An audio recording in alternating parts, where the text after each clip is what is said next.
thank you for this opportunity. Another beautiful day. Thank you for giving us a little bit of the sunshine so we can warm up in this cold day. End of November. Lord, we just want to say we're coming to you collectively and corporately. All the brothers are here today, Lord. We just want to say thank you for this Thanksgiving season. We're going to say thank you for so many things. First of all, we're here. Second of all, we're awake.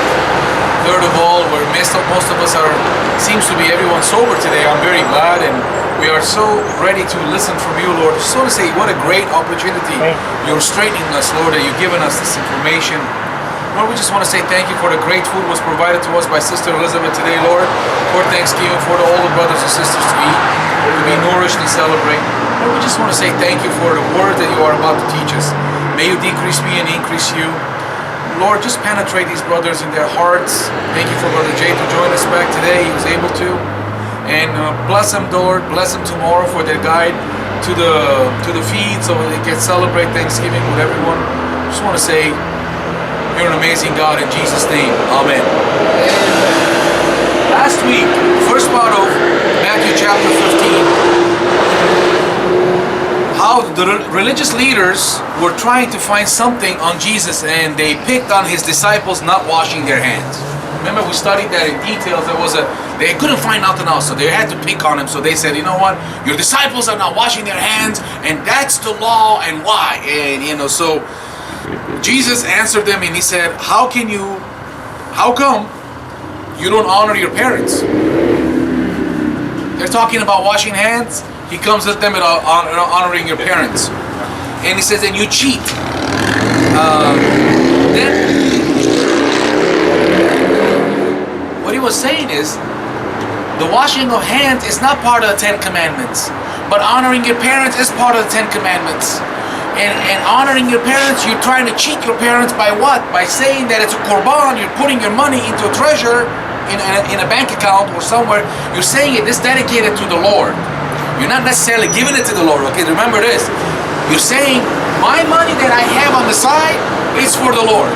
So sorry, Mom and Dad, I can't help you. I can't. No, hey, I'd love to help you, but I can't help you because my hands are tied. My money's tied up to church. But you're not even giving it to the church. It's not like you're doing a tithing or offering, you know what I'm saying? So this is just, so Jesus brought that up to them. He says, and you are cheating. Cheating God, cheating your parents, you're breaking all the law. You're talking about washing hands? That was added on by the scribes. It wasn't something done by God's intentions. Alright? And then he said, then he was teaching them that it's not what goes into the mouth that defiles a person, it's what comes out of the mouth that defiles a person. He said it's not what you eat, because what you eat, what you digest, is going to go into your mouth, stomach, it's going to get digested, it's going to come out. But what comes out of your mouth, he says, the things that you are going to say, he said that their heart is impure, and all the evil comes out of their mouth comes from their heart. So this is what he's talking about. Ultimately, he says what comes out of your mouth, it's been festered, or it's been prepared, or it's being manifested into you from your mind. So it was like this. You think about something, you think about somebody, you get, so it starts in your mind, or whatever it is. It could be a sin, or it could be something against somebody, whatever it is. And then it goes into your heart. Now it becomes anger. Now you're ready. Next opportunity you get, you latch out and you say all kinds of stuff. And you're like, oh man, I wish I never said those things. But it comes out already, so you can't bring it back. So this is what he's talking about. He says, it's what comes out of your mouth is what defiles a person. It's not what you're eating. He says, don't worry so much about what you eat. It's worry about what you say. It's very important. He says, so this is what the first part of chapter 15 was all about. Today we are about to continue in the second part of chapter 15. And then now, he's moving away from the Galilee. So he moves away from the area, okay? Now he's going to go, so let's read verse 21. Who wants to read verse 21? Patrick, verse 21, please. Verse 21. Yes. Jesus left the place and went to the region of Tyre and Sidon. Bravo. 22 is... That's it. That's it. That's what I wanted you. You said it so well. That's why it's a bravo. Not everybody pronounces those. So, he moves towards Gentile cities. Tyre and Sidon, it's in southern Lebanon, which is north of Israel, on the coast of Mediterranean. It's the coastal cities. Tyre and Sidon, until today, it's coastal cities. The Bible speaks of them in many places in the Old Testament. And Tyre and Sidon, they are from Phoenician times. They're Phoenician cities, and they are very, very. The Tyre actually, they built the city from the Constantine time all the way into the water. They built a port because the waters were shallow, so they made a bridge more or less, or the continuation of an island per se, almost from the motherland, from the mainland, all the way to the front, to the middle of the sea, where they made a port where the ships were able to come and park or set in there. So these cities are Gentile cities. They're in Lebanon, okay? They're not Jewish cities, so you have to understand there's no Jewish people there. The reason I'm mentioning these things is very important to see what's going to happen there and how amazing it is that it's happening in a Gentile city, not a Jewish city. They don't know about they don't know about the Messiah. They don't know about the scriptures. They don't know. They're not Jews. They're Gentiles. They have their own gods and things, the system. So, but we're going to see the things that's going to happen. And Jesus had mentioned them before to the other towns. Remember earlier, in a few chapters ago, Jesus said to Chorazin and Bethsaida, he said, if what I did to you, what I did in Sidon or in Tyre, what I'm doing here to your town, they would have been converted already. But I said, and he said to his own people that you are rejecting me. His people in his own town rejected him. And Jesus mentioned this particular towns, and now he's just going there. But he mentioned them in advance that those towns, these people, Gentile cities on the coast of Lebanon, would have already been converted if I was doing the miracles that I'm doing in your land, in your town, if I did it over there. Imagine this. Basically, it's like this. He's saying, if everything I did in San Diego, that I did it in Mexico, Mexico would already convert it. But the people in San Diego, I don't know about you. Something about you. Maybe you're okay, but we're not sure about. I don't know about you being all that. You see my point? But that's pretty close. That's what I'm saying. It's pretty close areas. That's what I want to bring it up. So verse 22. Jay, please read 22. Yes. And behold, a woman of Canaan came out of the same hosts and cried unto him, saying, have mercy on me, O Lord, thou son of David. My daughter is grievously vexed with the devil. Amazing. Amazing. A Phoenician Lebanese woman comes out of nowhere and is begging Jesus. She's begging Jesus. First of all, again, and what is she calling him? She's calling him Adonai. She's calling him Lord. First of all. Now, nobody was calling him Lord in Israel, in Judea. You know, his own people were not calling him. Here, this Phoenician lady, this Lebanese woman, this lady that is basically Greek Phoenician, you know what I'm saying? She's a Gentile. She's calling him Adonai, Lord. And then she calls him something that only Jews will call him, Son of David. What son of David? Messiah, Mashiach. So she's saying Adonai, Mashiach. And he's ignoring her. But she is calling him something that the Jews were so reluctant to call him. See my point? Very important. This is right after the religious leaders tried to discredit Jesus. Remember, they said, "Oh, you're fake because your disciples they don't even wash their hands, so you cannot even be real." So religious leaders call Jesus fake, and so now he's basically in a non-believing land, and they're calling him, you are son of David. You are the Messiah that they've been waiting for. Not we are waiting for, that they've been waiting for. Who's waiting for? The Jews were waiting for. Welcome, sister. We're worried about you. Come on. Grab a chair. Grab water. I'm glad you're here.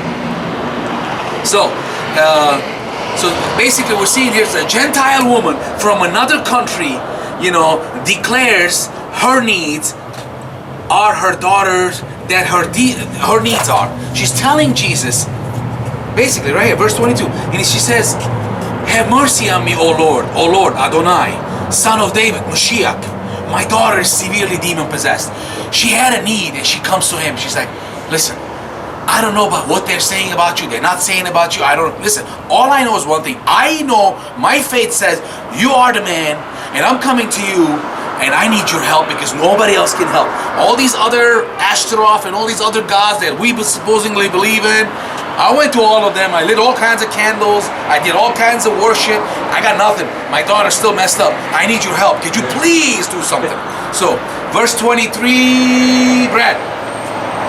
But he answered her not a word, and his disciples came and urged him, saying, Send her away, for she cries out after us. Beautiful, beautiful. But Jesus ignored her completely. That's messed up in a way. You're like, what? He's just ignoring her. Usually, he always has what? Compassion, mercy. He's immediately comes up and says, yes, how can I help you? They don't even ask him. He shows up and says, this lady's begging. She's calling after him. Mashiach, Adonai, son of David, please, I need help. Now his disciples are walking with him and she's just bugging him. And but she won't stop. She's going boom, boom, boom. And he's just completely ignoring her. But he's doing it on purpose. See, there's a purpose behind it. He's not just doing it just to ignore her. He's doing it on purpose. He's trying to teach a lot of people lessons. Everybody around him, a lot of them, they're walking with him, are Jews. They're his disciples. He wants to teach those guys some lesson. He's letting this lady come. He's just letting her dig in. She's just like pounding more in. She's kept on asking relentlessly. Finally, his disciples asked him to send her away. Go ahead. It's like Jesus tried to teach his disciples. He did a lot of parables. Correct. That's how he taught. Yes. And then he even explained to them through the parables. We studied it while you were away, all the details of these parables. You missed it, but we'll go over it. But he didn't answer her at all. Right. And his disciples came up away and kept on urging him, send her away because she keeps on screaming out. So this is what happened. His disciples are finally come up to him and they go, can't you just get rid of this lady? Tell her something, just let her, she's bugging us. So they had it. See, we all have that moment. We all take it so much. See, we're humans. We're not Jesus. We all have that limit that eventually we break, eventually we just get fed up, like, just get away from me. I just don't, just, I'm tired of it, I don't want it no more. But Jesus is trying to teach everybody this take it, observe it, the compassion, by not him answering. See, he's always hears us, but sometimes he wants us to come closer by being deeper with him. So this lady now is getting, the more he says he's not answering, the more he ignores her, she's pounding more. What's happening? Her faith is growing. The more he's not answering, she's like, well, no, I'm going to get you. You're going to answer me. You are going to answer me. I mean, I don't know. I know who you are, and you are that one, and you're going to answer me because I'm not going to give up. I'm not leaving. I'm going to follow you until wherever you're going. I'm not going to go away until you answer what I need. So that's what it is. Sometimes we ask Jesus something, doesn't happen, we forget about it. We say, okay, well, it's not going to happen. It's not for me. It's not in the cards, we say. All right? Which is not true. Because sometimes he wants you to come closer. He wants you to come deeper. He wants you to be more attentive, more persistent. Like, you know what? I'm not going to give up. I'm going to keep on asking you until you give me what I want. So with that, let's go to verse 24, sister. It's you. Where are we exactly? Matthew 15. Bookmark from last week. Now, the verse 24. Oh, I'm sorry. 24. But he answered and said, I was not sent except to the lost sheep of the house of Israel. Thank you. Lost sheep of house of Israel is the Jewish nation. So he's basically telling them the breakdown. He says, I came to them first. See, he is just showing, you remember earlier, a few chapters ago, he sent his disciples away 2 by 2. Remember 2 by 2? And he told them to go and minister a certain region. He says to the Jew first and then to the Gentile. So here's he's reminding the same thing. So he's not going off of his subject. He's sticking to the program. He says, I came for the lost sheep of Israel. The lost sheep. So the Jewish nation first. But technically, he's going to remind them that they're rejecting him. They're not accepting him. So he's going to move on. But he just wanted to tell the lady, listen, lady, I didn't come for you, so I can't do much for you, more or less. But he wants to see he's drawing something out of her. He's drawing something because see, he wants to see what she's going to respond with. Not that he doesn't want to help, not that but he just wants to show that. First of all, Matthew is writing this to who? The Jews. So he wants to clear that the Jews understand that he is Messiah, and Messiah did come for the Jews first. So he's bringing up everything in details the way it's written, right? So that's why he's mentioning what he said. And Jesus, he's not neglecting this lady. He just wants to see how much more he can draw out of her in order for him to show, to demonstrate what's going on. So, she's almost like a prototype of what he would want from them. Exactly. She's exactly what he wants him to be. And they're not. So he's letting her become a nuisance so they can go and understand. Because if he answered her right away, they probably would have not got it. Now, this lady made it into the scriptures. This lady is here in the Bible for a reason. Because she bugged them. A lot of people got it the first time out. They're not here. Their names are not mentioned. We don't even know where they were or which town. Well, we know about this lady. Everybody knows about this lady. Because this lady, she kept on bugging him. So, you keep persistent, you're going to get your name or your whatever, your food. You know, don't give up. Don't give up. That's the bottom line. That's what he's saying. Don't give up on whatever it is. Don't give up. Go ahead. Oh, yeah, verse 25. Read it. Go ahead. And then she came down and fell down before him and said, Lord, help me. Stop. That's it. So, she worshipped him. Okay, it's very important. She worshipped. She came and she worshipped. She got on her knees. She got in front of him. She said she worshipped him and believed that he can help her and not the rest of the theological details. He's like, listen, basically this is what she's saying. I know what you're saying, but I don't care. I know you're saying you came for the Jews, blah, blah, blah, blah, blah. That's for me, it's blah, blah, blah, blah. To me, it's like, I don't know. All I heard is blah, blah, blah. For me, it's you are the Mashiach, you're the Messiah, I'm worshiping you, and I need your help. That's what she said. Lord, help me. Adonai, help me. Simple. It's like, don't give me this, I'm Catholic, I'm Presbyterian, I'm a Muslim, I'm a Jew, I'm a Christian, I'm this, I go to church, I don't want to hear about that. I don't want to hear about that. You say you're Jesus, right? And you say you're Messiah. I say that you are, so here I am.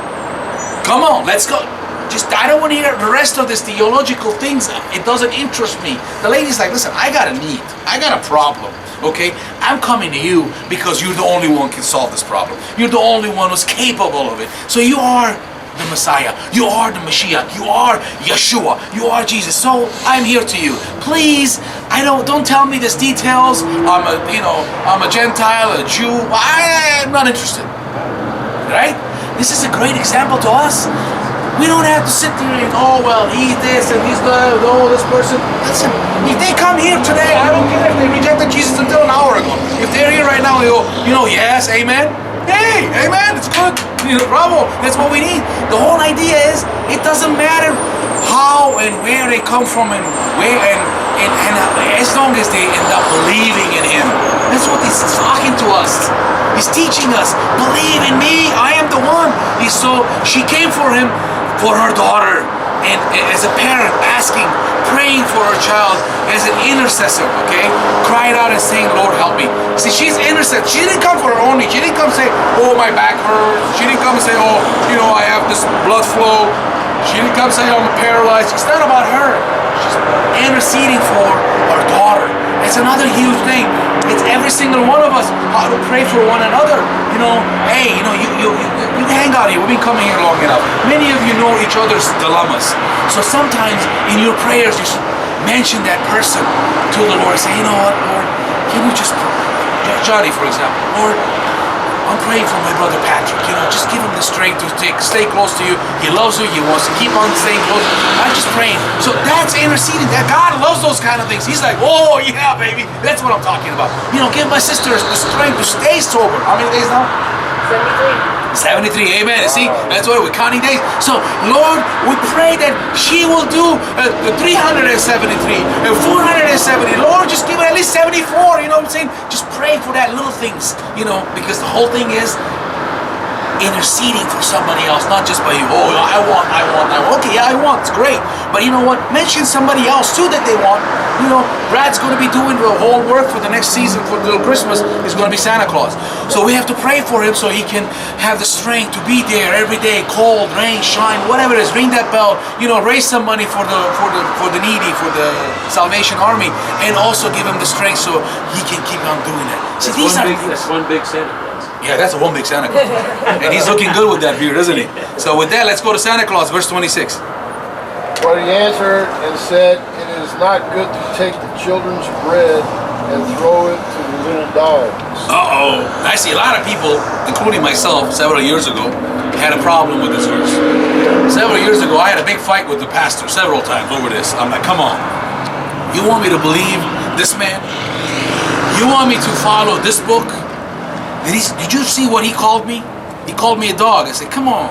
How am I going to worship somebody who's calling me a dog? Hold on. I'm going to explain. I'm just saying, this was my point of view several years back.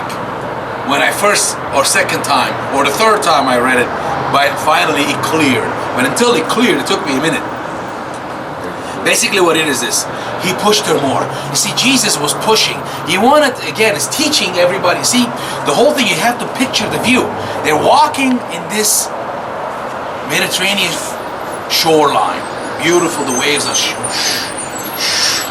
coming in and going out. It's a gorgeous area down there. It's green, lush everywhere, and then the Mediterranean Sea right in front of you, and the waves are hitting, and they're walking, and there's all this crowd are following. It's narrow streets and whatnot, and then this lady is going at it. So he's got all these people, and he needs to make a statement. He needs to make a point. So all the point is he's pulling out things. He says, the food of the children, basically what he's talking about, the food of the children cannot be fed to the dogs. They must eat first. What is this like this? You guys, let's assume at home, you live at home and you have 2 children. You also have a puppy or a little dog at home. Now, days are tough. Money's tight. You got a little bit of food. Who'd you feed first, the dog or the kids? The kids, right? Right? Am I right? That's what Jesus is trying to say. He said, listen, I came for the kids. They're desperate. They ain't got nothing to eat. They look like they do. They don't have spiritual food. So I gotta feed them something. So I gotta feed them first. I can't give it to anybody else right now, even though you could be my domesticated family member in the home, because domesticated dog, that's what it's basically the Greek translation is. But still, I gotta feed the kids first. The needs of the kids come before the needs of the pets. All right? But again, all that is because he wants to see how she's going to react to that. He wants to see if she's going to get mad as I was. Well, listen. He wants to see if this lady is going to be as mad as I was when I read it the first couple times. When I blew up at my pastor, I said, man, come on. I can't take that. I'm not reading this no more. I'm done with this book because this guy's calling me a dog. And he was gently, calmly laughing. And he's like, read it one more time. And let him explain to you what it is. So really, by that third time I read it, the Lord had revealed to me what it really meant. But in the beginning, so Jesus wanted to see if this lady is going to turn around and say, were you calling me a dog? Dog? Kind of thing. All right. Verse 27. This is one of my favorite ones. Go ahead then, read it. He said, yes, Lord, bring the puppy to the throne. Aha, beautiful.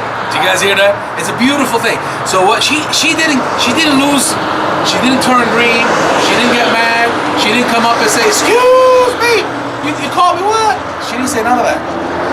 She was calmly, I don't know how, but calmly, she replied to him. She said, even the little dogs eat the crumbs that's fallen off the table, off the master's table. You think the Holy Spirit had something to do with that? Absolutely, Holy Spirit's always, yeah, but that's just what he's doing. This is what Jesus is.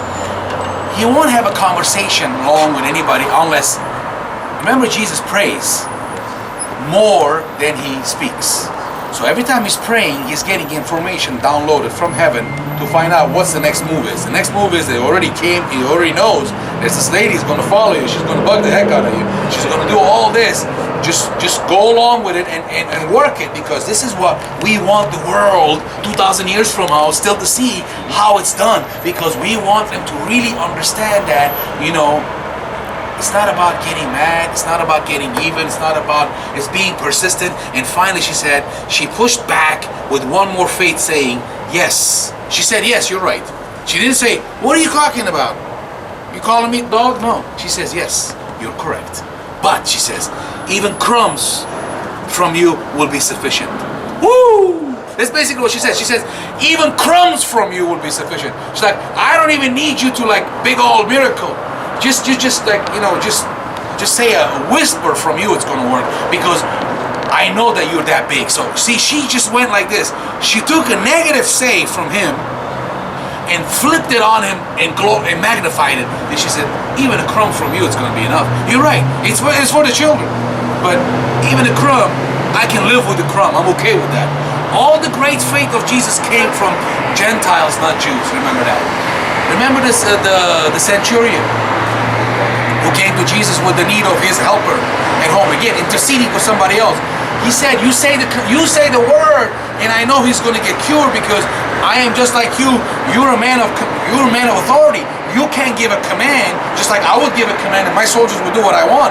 You would give the command, and my helper at home, you don't have to come to my house, because my house, I'm a Gentile. You know, you're a Jew. You can't come to my house, but you can't say the word. So all these great faiths that Jesus was facing, they were all from Gentiles. All the ones that ever came to him and said thank you, they were Samaritans. The Jews never even said thank you. 10 lepers, he cures. 9 walks out, 1 comes back, says thank you. The one is Samaritan, he's not even a Jew, half Jew.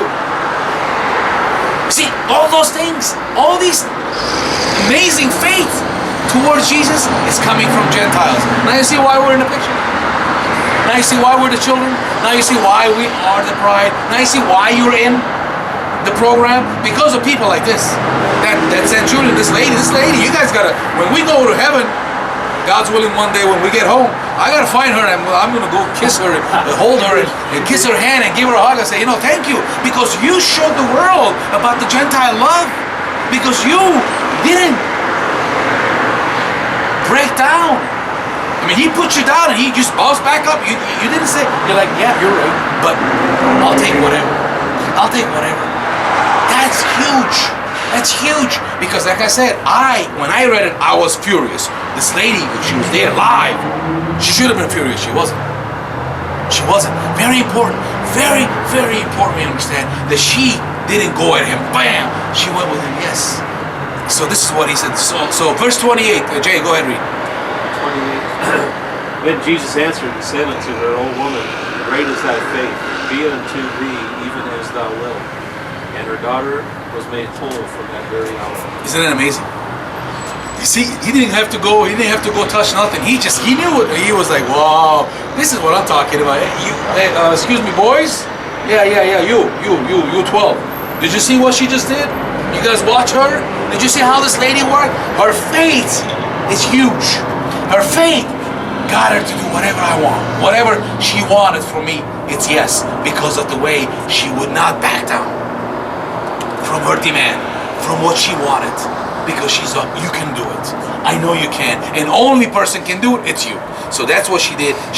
He was impressed with her faith and told her, let it be as you wish. May the Lord grant to every one of you the wishes of your heart, and he granted this woman's needs. May the Lord give the same wish to every single one of you today, and everyone who's listening to this message, that the Lord may give you the same wishes of your heart as this lady's wishes came through as she was in her heart. Isn't that beautiful? Amen. Let's go to verse 29. Who wants to read it? Sister, you read it. 29. Jesus departed from there, stood at the Sea of Galilee, and went up to the mountain and sat down there. Thank you. So comes back to Israel, basically flips back. So he's back to Galilee. So he was, remember, in the north area, he was in Lebanon, back to Israel, but to the 10 cities were all Gentiles. Now, where he went is the other side of Galilee, the area. There's 10 cities. They're considered the 10 Gentile cities. There are 10 Gentile cities in Israel. but they're 10 Gentile cities. You see what Jesus doing, right? You see how this is almost in the end of his term, by the way. This is coming up to the day of his crucifixion is coming right around the corner. But before all it's happening, look what he did. He took a detour up. He exhausted his all efforts with the Jews. He went up to the Gentile cities.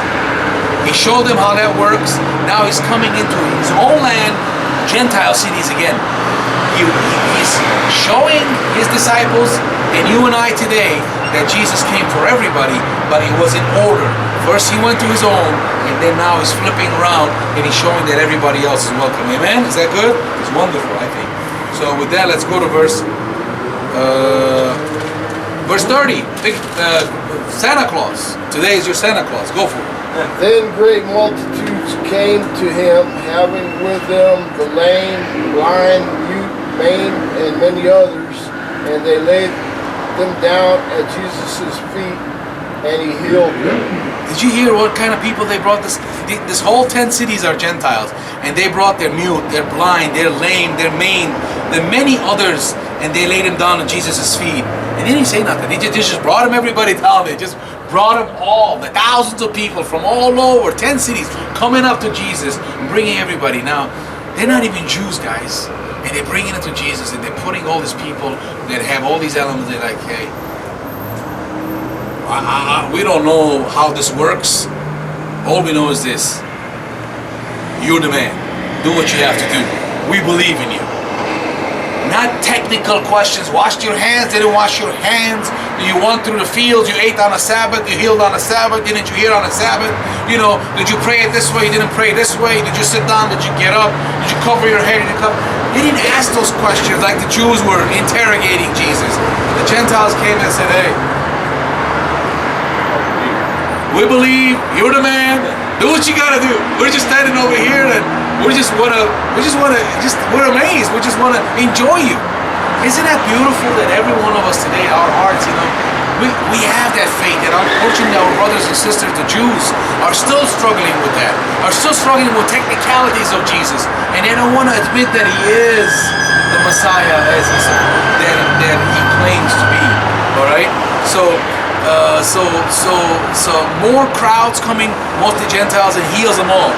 You know how great that is. Woman from Tyre opened the doors for the Gentiles to come to the Lord and be blessed. Now all this is happening because that woman up in Tyre, who kept on bugging him, who kept on following him, who kept on being, she will not take no for an answer, or she persistence, now opened up cities, and opens up us, the 10 cities, and then us. All this is because, you know, I'm telling this lady, woo, she probably like a huge medal. I want to go see her statue in heaven. I'm going to go there and say, yes, you are it.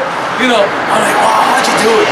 How'd you do it? You know what she's going to say? I had a need. My daughter needed me. My daughter had to be cured. I couldn't go another day seeing my daughter demon-possessed. And only he could have done it, and I had to. So that's what she's going to tell me. So, but I still want to go and see her and say, yes.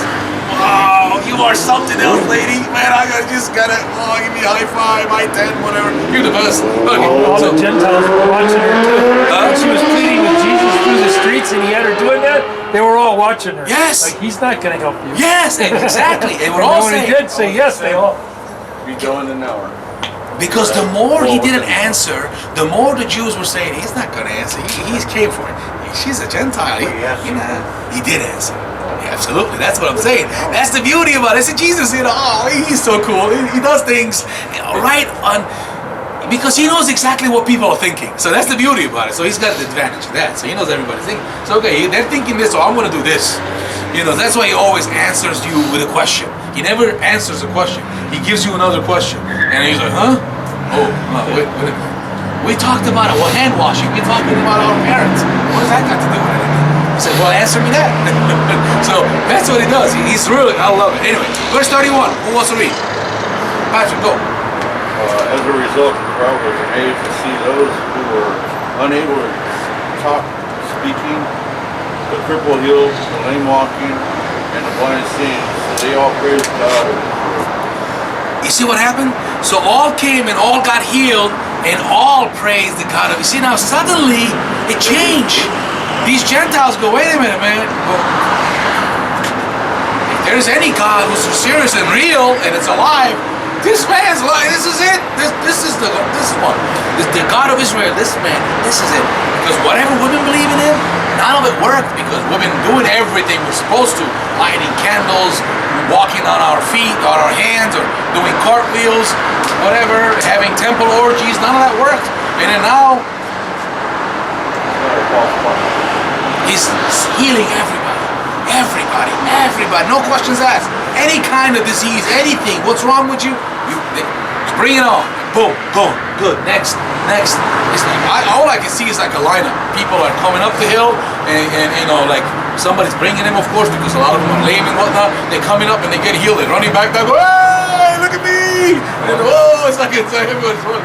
It's a beautiful scene. That's what's going on over here. Verse 32, Jay. 32. Then Jesus came, called his disciples unto them, and said, I have compassion on the multitude, because they continue with me now for 3 days, and having nothing to eat.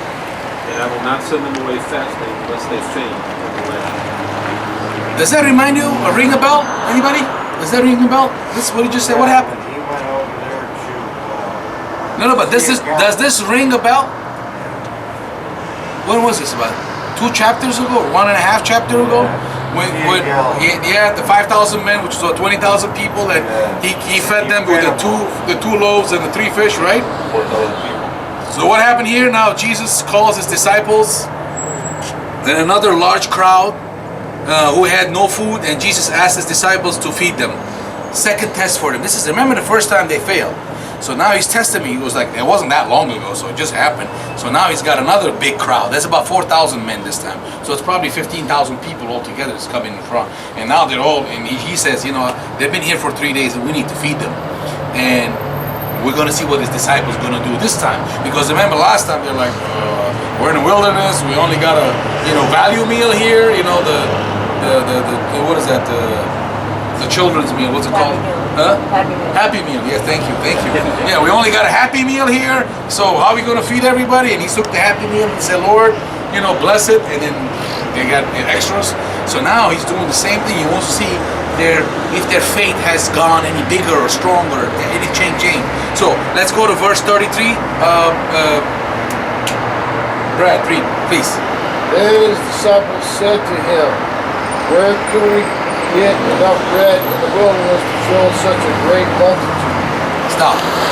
Did you see what they said? Isn't that the same thing they said last time? Yeah. The same exact thing. Like, hello? We fed 20,000 people. What's the problem now? Why are you asking the same question? There's a lot of people here. So they failed again. They said, I don't know. But the thing is here, something's so different. I'm sure they knew that Jesus can provide, but this crowd was different than the last crowd. What was the difference? Anybody knows? What was the difference between this crowd and the last crowd? The word Gentile. Yeah, you're on it. This crowd is Gentile. Not Jews. The other crowd was a Jew. This crowd is Gentile. So, last time they were Jews, and his disciples, as Jesus is still having issues with his Gentiles being saved and served, and that's what it is. The Jews, his disciples, are still having a problem about the Gentiles being saved, about the Gentiles being able to come straight into the Lord's needs. So here, they're like in their mind going, no, he's not going to feed them. They're not Jews. That's it. He just cured like thousands of them. So what's the difference about curing them and feeding them? But they're thinking they're Gentile, we're Jews, we're clean, they're unclean, we're kosher, they're not kosher. They can't eat with us. You see my point? They can't eat with us. His disciples having a problem of eating with the homeless. You understand my point? I can't eat with the homeless. God, why are you doing this? Right. Exactly. Thank you. It's so good when everybody's sober. See everybody participating and they give it back to me. I love it. Beautiful. Verse 34. Take a number. Go for it, brother. Jesus asked them, how many loaves of bread do you have? It says 7 small fish. Thank you. We have 7 loaves and some fish. So So basically, first of all, it's 7. The number 7 is God's number.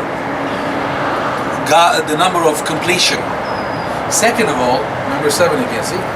Second of all, they exactly knew what they had. So they already did the inventory. They knew they had 7 loaves. They already knew. They just didn't think that Jesus is going to take that and feed them.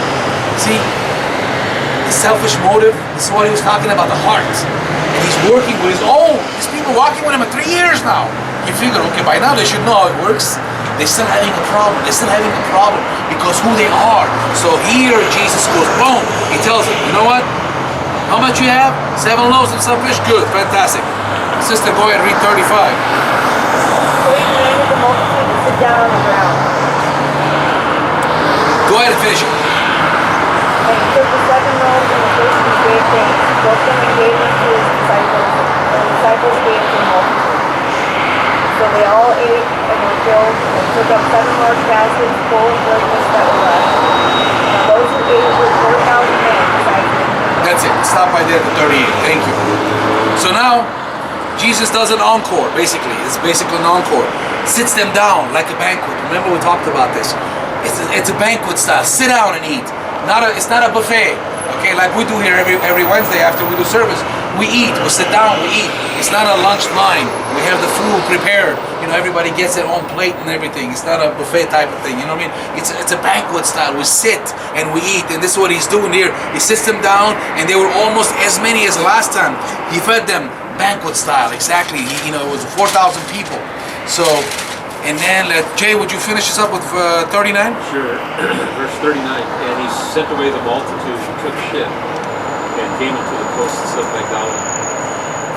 Thank you. After feeding them fully and had leftovers like last time, so nothing's changed. He fed them fully and now they got leftovers. He decides to go to Magdala. Huh? 7 leftover last time. Right, no, 12 left over last time. This one, they didn't mention exactly how many, but they had plenty of leftover, it says. And there were fragments that were left. Large baskets, 7 left. 7 baskets, 12 last time. There were 5,000, so there were 20,000 people, 12 baskets left over, almost 15,000 people, 7 baskets left over. Leftover, we're talking about the afterwards. Take home, doggy bags. So, now he feeds them all. And he decides to go to Magdala. What's Magdala? Remember Mary Magdalene? She's from Magdala. So he's going to her hometown, right? So you see how the Lord pays attention to everybody. Everybody in his life he pays attention to, and he attentively, because he knows this is he's on his last stretch. So he's going to everybody's towns to keep him the final blessings before he departs, before he goes crucified for us. Before all this is going to, he even goes now to Magdala. That's where Mary Magdalene's from. He's going to go visit there. So, in closing, what is the Lord is trying to teach us with this whole message in this second part of the 15 of Matthew? He says, when we lose our compassion for others, when we lose our compassion, see, because it's easy, as like I said, we're human beings. We have patience sometimes, we tolerate things sometimes, but eventually we lose our tolerance. We get fed up. So, and like the disciples who wanted to send this lady, this problem away, they say, you know what, just get rid of her. Just tell her to go away. So, especially, why I'm mentioning this, because now we're in a holiday season. Many of us are going to be around family and friends, people we haven't seen for a while.